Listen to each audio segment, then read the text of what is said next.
162 раза в этом году выезжали специалисты Россельхознадзора, чтобы обследовать сельские угодья. Выяснили, 93 участка активно зарастают борщевиком. Предупреждение аграрии получили. Другой вопрос – сделали ли выводы и когда начнут борьбу с зеленым вредителем. Виктория Палкина о народной смекалке и глобальных экспериментах.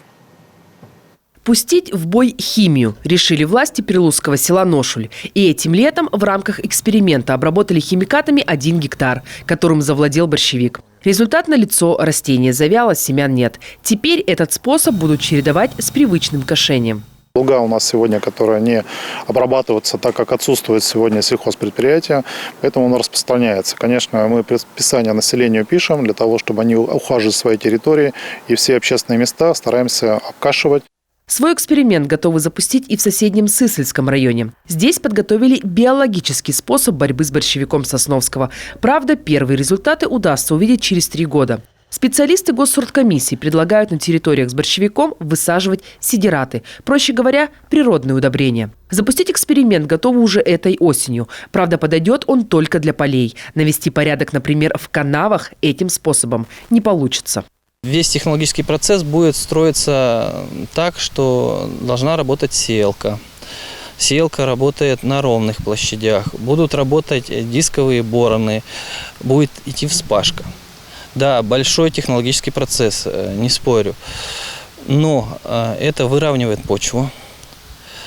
Сидиратные культуры, получается, обогащают ее, как органические.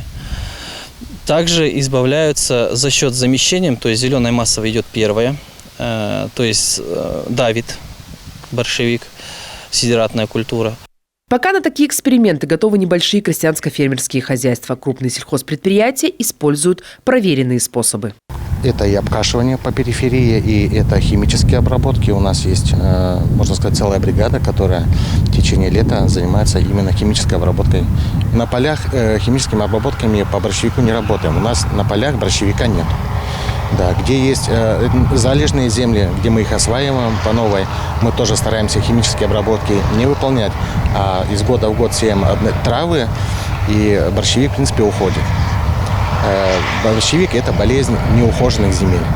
Только в столице Коми площадь распространения борщевика почти 76 гектаров. Химическую обработку гербицидами в городе начинают уже в мае. Такую тактику называют более результативной. А самой бесполезной специалисты уже давно признали кошение. Виктория Палкина, Артем Соколов, Олег Костромин, телеканал Юрган.